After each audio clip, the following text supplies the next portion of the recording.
अरविंद केजरीवाल ने मोदी सरकार के फैसले पर फैलाया बड़ा झूठ, खुली पूरी पोल। केंद्र सरकार ने कपास पर आयात शुल्क छूट 31 दिसंबर तक बढ़ाई, कपड़ा उद्योग को बड़ी राहत।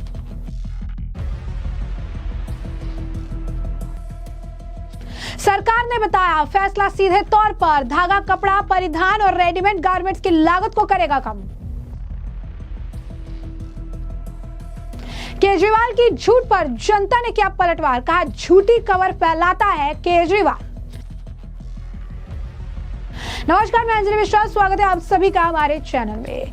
दिल्ली के पूर्व मुख्यमंत्री और आम आदमी पार्टी के नेशनल कन्वीनर और पूर्व मुख्यमंत्री जो हैं केजरीवाल, उन्होंने अब अचानक से इतने दिन तक गायब रहने के बाद अब एक प्रेस कॉन्फ्रेंस की और प्रेस कॉन्फ्रेंस करके उन्होंने एक बार फिर से झूठ फैलाने का काम किया है, झूठा एजेंडा, प्रोपेगेंडा फैलाने का काम किया है, सरकार के खिलाफ नैरेटिव सेट करने का काम किया है और कहा है कि केंद्र सरकार ने अमेरिका को कपास पर लगने वाली 11% इंपोर्ट ड्यूटी हटाकर भारतीय किसानों के साथ धोखा किया। केजरीवाल ने इस प्रेस कॉन्फ्रेंस में कहा कि अमेरिकी राष्ट्रपति डोनाल्ड ट्रंप ने भारतीय उत्पादों पर 50% टैरिफ लगाया है। इसके जवाब में भारत को अमेरिका पर 100% टैरिफ लगाना चाहिए था, लेकिन पीएम मोदी अमेरिकी सामानों को टैक्स फ्री कर रहे हैं। यह फैसला भारतीय किसानों को आत्महत्या करने पर मजबूर कर देगा। केजरीवाल के आरोपों के बीच केंद्र सरकार ने प्रेस रिलीज जारी की और बताया कि अमेरिका से आने वाली कपास को टैक्स फ्री करने की अवधि 31 दिसंबर तक बढ़ा दी गई है।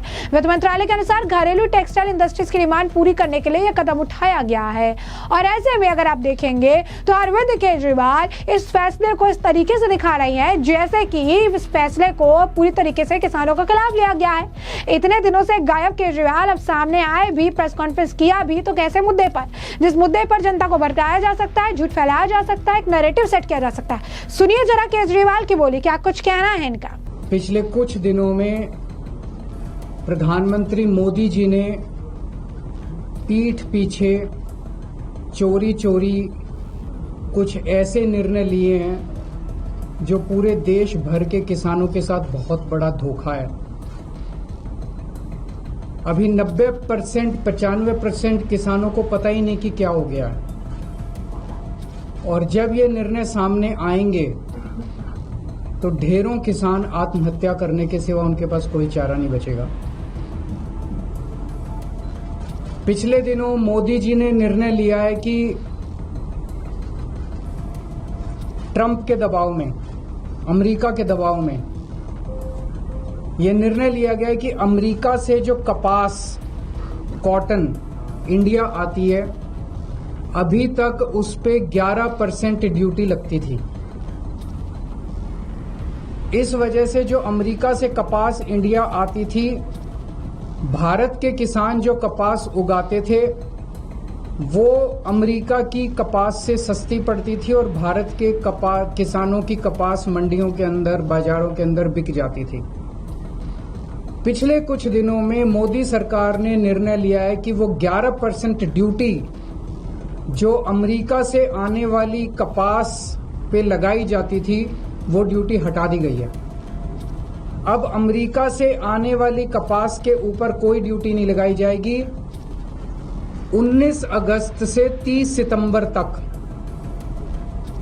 40 दिनों के लिए, केवल 40 दिनों के लिए ये ड्यूटी हटाई गई है। 40 दिनों के लिए क्यों हटाई गई है?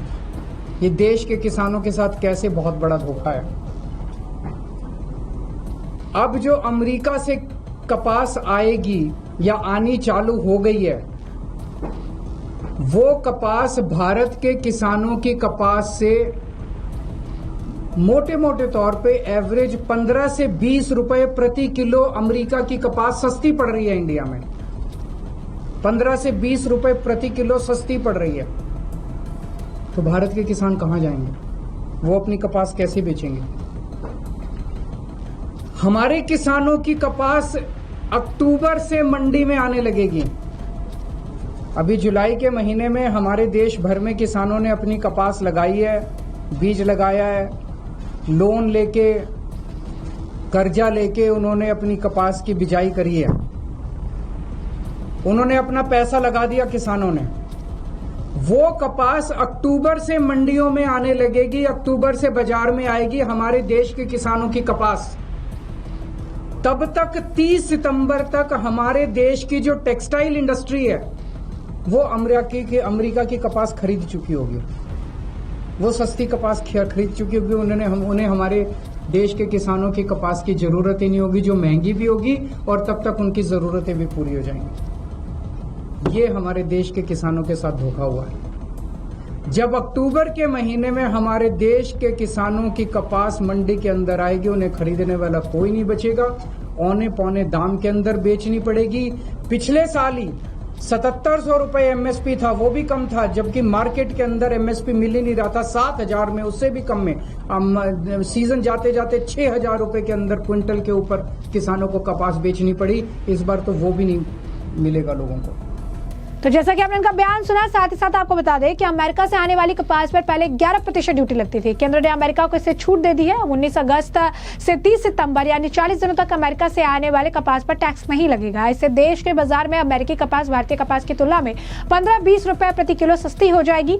30 सितंबर तक टेक्सटाइल इंडस्ट्री सस्ते दामों पर अमेरिकी कपास खरीदेगी। जब हमारा किसान अक्टूबर में मंडी और बाजारों में अपनी कपास लेकर जाएगा तो वो कौन खरीदेगा, ऐसा केजरीवाल का कहना है। उन्होंने कहा कि टेक्सटाइल इंडस्ट्रीज की जरूरत तो पहले ही पूरी हो चुकी होगी। लोग कह रहे हैं कि अमेरिका में अडानी का केस चल रहा है, अडानी की गिरफ्तारी होने वाली है। अडानी को बचाने के लिए पीएम मोदी देश को दांव पर लगा रहे हैं। अगर ऐसा है तो देश के लोगों के साथ बहुत बड़ा धोखा है। तो अब देखिए कि प्रेस कॉन्फ्रेंस में केजरीवाल किस तरीके का झूठ फैला रहे हैं। अब केजरीवाल की इस झूठ को बीजेपी और आम जनता ने दोनों ने ही बेनकाब कर दिया। खुद सरकार ने भी केजरीवाल को मुंह तोड़ जवाब दिया है। कपास पर कुल आपको बता दें कि 11% आयात शुल्क लगता था, जिसमें 5% बेसिक कस्टम ड्यूटी यानी BCD, 5% एग्रीकल्चर इंफ्रास्ट्रक्चर और डेवलपमेंट सेस AIDC और दोनों पर 10% सोशल वेलफेयर संचार शामिल था। सरकार ने अब इन सभी को हटा दिया है। कपास की कीमतों पर भी असर है। इस कदम से कपड़ा बनाने की लागत कम होगी, घरेलू बाजार में कपास की उपलब्धता बढ़ेगी, कपास की कीमतें स्थिर रहेगी और तैयार कपड़ा और गारमेंट्स पर महंगाई का दबाव घटेगा, यानी महंगाई कम होगी। छोटे और मझले उद्योग यानी SMEs को इससे फायदा मिलेगा, निर्यात को बढ़ावा मिलेगा। सरकार का कहना है कि इस राहत से भारतीय कपड़ा उत्पादन अंतर्राष्ट्रीय बाजार में ज्यादा प्रतिस्पर्धी बनेगी। यह फैसला सीधे तौर पर धागा, कपड़ा परिधान और रेडीमेड गारमेंट्स की लागत को ही कम करेगा। वहीं आपको बता दें कि अमेरिकी टैरिफ के प्रभाव पर वाणिज्य मंत्रालय के एक अधिकारी भी ने बताया कि यह सर्वविदित है कि 50% टैरिफ व्यापार को प्रभावित करेगा। अल्पावधि में कपड़ा, रसायन और मशीनरी क्षेत्रों का इसका प्रभाव पड़ेगा, लेकिन ये बहुत दीर्घकालीन नुकसान नहीं होगा। उद्योग चिंतित है, वे लगातार अपने ज्ञापन भेज रहे हैं। उद्योग ने बताया कि अल्पावधि में उनके ऑर्डर कम हो जाएं और इसकी नकदी की कमी की सामना करना पड़ेगा। उन्हें अपना परिचालन चलाने के लिए वित्तीय दबाव का सामना करना पड़ेगा। वे अल्पावधि में इस नकदी संकट से निपटने में मदद के लिए सरकार को पत्र लिख रहे हैं। उनके सुझावों को लागू करके सबसे अच्छा तरीका निर्धारित करने के लिए सकारात्मक कार्य चल रहा है। उनके सुझाव सरकार के एजेंडे में है। हम न्याय सर्वोदन मिशन यानी EPM को जल्द से जल्द लागू करने की कोशिश कर रहे हैं ताकि उद्योग को कुछ प्रोत्साहन और समर्थन दे सके। हमें लचीली आपूर्ति श्रृंखला बनाने की आवश्यकता है, चाहे वो निर्यात आपूर्ति श्रृंखला हो या आयात आपूर्ति श्रृंखला है।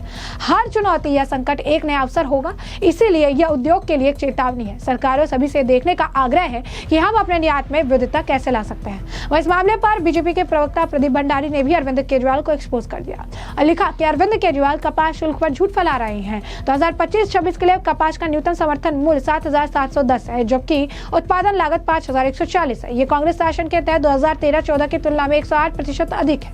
किसानों को ऐतिहासिक समर्थन मिल रहा है। अस्थायी आयात शुल्क 40 दिन कीमतों को स्थिर रखने की कपड़ा उद्योग की लंबे समय से चली आ रही मांग थी। किसानों के साथ विश्वासघात नहीं है। और आप किसानों के साथ क्या करती है? पंजाब हरियाणा में मुआवजे की मांग करे किसानों पर लाठीचार्ज, उचित राहत के बिना भूमि अधिग्रहण जिससे किसान घायल और नाराज। पंजाब का किसान देश है सबसे ज्यादा कर्जदार, जहां प्रति किसान औसत 2.77 लाख का कर्ज। पंजाब में 2 किसान संगठनों ने MSP और कृषि ऋण माफी की मांग को लेकर शंभू और खनेरी बॉर्डर पर विरोध प्रदर्शन किया। वित्त मंत्रालय के अनुसार पंजाब के 37.62 लाख किसान खाताधारकों पर कुल मिलाकर 1,04,353 करोड़ का बकाया है। प्रति किसान ऋण भर के मामले में पंजाब देश में पहले स्थान पर है। वहीं आपको बता दें कि टैरिफ का मामला चल रहा है। टेक्सटाइल इंडस्ट्रीज को इससे आप कहेंगे कि एक तरह जो सरकार ने फैसला लिया इससे फायदा पहुंचाने की बात कही जा रही है। 50% टैरिफ लगाया गया है। तो ऐसे में टेक्सटाइल इंडस्ट्रीज के ही कुछ दिग्गज है, उनका ही बयान सामने आया है। वो इस फैसले को कैसे देख रहे हैं, जरा सुनिए। अमेरिका का हमारा जो एक्सपोर्ट है यहाँ से 2% से 3% से ऊपर नहीं है, तो इसलिए हमारे को इतना इफेक्ट नहीं पड़ेगा। और हमारी जो क्वालिटी है, हम लोग मतलब इतनी अच्छी क्वालिटी बनाते हैं, अमेरिका नहीं, अगर दूसरी कंट्री वाले लेंगे तो दूसरी कंट्री से होकर माल अमेरिका में जाएगा। तो हमें कोई इतना असर होने वाला नहीं है इस वैरायटी का। तो जैसे दूसरी कंट्री की आपने बात करी, तो कौन सी कंट्री ऑप्शन है आपके, कैसे आप इसका पूरा रास्ता? यूएसए है, यूके है, दुबई है, और कंट्री में टैरिफ कम है, जिसको माल चाहिए वहां से लेके वहां जाएगा माल, और हमको इतना इफेक्ट नहीं पड़ रहा। खाली 15 दिन की बात है, सूचना मिलती है तब तक टेंशन होती है, फिर हम लोग समाधान अपने आप निकाल लेते हैं। सूरत वाले वैसे ही काम करने में, मेहनत करने वाले में होशियार है। क्या समाधान निकालेंगे? भाई यहाँ से नहीं जाएगा, कहीं और से माल जाएगा, माल तो जाएगा, जिसको माल लेना है वो तो हमारा माल लेगा ही लेगा। तो कहा जा रहा है कि टेक्सटाइल इंडस्ट्री पे असर होने वाला है, इसे कैसे देखते? नहीं, असर मैंने बताया ना, खाली सूचना मिलने तक ही असर है, उसके बाद तो कोई असर है नहीं। 15 दिन 20 दिन हम लोग समाधान निकाल लेते हैं अपना। तो अभी जो प्रोडक्शन है वो कैसे चल रहा है? काम आप जिस तरह स्पीड से सब स्पीड से चल रहा है, बस ये कि थोड़े दिन का हमारा स्टॉक हो जाएगा, उसको हम लोग संभाल लेंगे, हमको टेंशन नहीं है उस चीज की। मेरा नाम दिनेश कटारिया है। मैं सूरत टेक्सटाइल ट्रेड एसोसिएशन का सचिव हूं। सूरत और इंडिया की जो टेक्सटाइल इंडस्ट्री है, ये तकरीबन 40 से 45 बिलियन डॉलर का वर्ल्ड वाइड व्यापार करती है, और उस फिगर में अंदाजित अमेरिका का बिजनेस 2.44 बिलियन का है। अब 2.44 बिलियन के बिजनेस के हिसाब से जब अपन गिनती करते हैं तो वो मात्र 5-6% जैसा फिगर दिखाई देता है। 5-6% के बिजनेस का इतनी बड़ी इकोनॉमी के ऊपर, टेक्सटाइल की इकोनॉमी पे कोई असर दिखता मुझे दिख नहीं रहा है। लगभग इंडिया 220 कंट्रीज को एक्सपोर्ट करता है, और उनमें से एक अमेरिका है। तो अगर 219 कंट्रीज इंडिया के साथ में आज भी जुड़ी हुई है, टेक्सटाइल का माल परचेस करने में कंटिन्यूअस प्रोग्रेस हो रहा है। आपको जानकारी हेतु बता देता हूं कि 10 दिन पहले का ही एक रिपोर्ट है, उसमें 5.5% का इंडिया का एक्सपोर्ट बढ़ चुका है, ऑलरेडी बढ़ चुका है। तो ये इतनी बड़ी फिगर जब ऑलरेडी इंक्रीज हो रही है अन्य देशों के अंदर, तो उससे अमेरिका के इसके ऊपर कोई, इंडिया के ऊपर कोई अमेरिका का इंपैक्ट टेक्सटाइल से रिलेटेड नहीं होता दिख रहा है। हाँ, ये जरूर है कि वहां की पब्लिक को जो इंडियन गारमेंट पहनती है या इंडियन गारमेंट के साथ चलती है, उनको असर पड़ेगा, क्योंकि सरकार खुद 50% हिस्सा उनसे मांग रही है। 100 रुपए की चीज 150 रुपया सरकार का 50% जीएसटी, 50% ऐड होके आपको वहां पे टैरिफ जुड़ के मिलने वाला है। तो वहां की पब्लिक को यह तकलीफ होने वाली है। इसमें इंडिया की मैन्युफैक्चरिंग कंट्री को इसका कोई असर मुझे ऐसा होते दिख नहीं रहा है। और रही बात इंडिया के डेवलपिंग की और इंडिया के जिस तरीके की प्रोग्रेस चल रही है, ये पिछले एक डेकेड से अच्छे से सबको पता चल रहा है कि इंडिया टेक्नोलॉजी के अंदर, प्रोडक्शन लाइन के अंदर और आत्मनिर्भरता की ओर बहुत अच्छे तरीके से बढ़ चुका है। इसीलिए ये जो कुछ भी हो रहा है, इंडिया की जो प्रोग्रेस हो रही है, ये कई देशों के नजर में बार बार आ रहा है, क्योंकि अगर 140 करोड़ की जनसंख्या वाला देश अगर प्रोग्रेस करने लग जाए, तो make in India and only for India वाला जब नारा चलेगा, ये पूरे दुनिया को तकलीफ देगा। इस कारण हो सकता है कि इस देश की तरफ जो काम चल रहा है उसे बार बार रोकने की चेष्टा होती होगी। तो ऐसे में आपने तमाम बयान सुने और हमने आपको जो पूरा मामला है विस्तार से बताया कि पूरा मामला क्या है। इस मामले पर अब आपकी जो राय हो कमेंट सेक्शन में कमेंट करके जरूर से जरूर साझा करिएगा। धन्यवाद।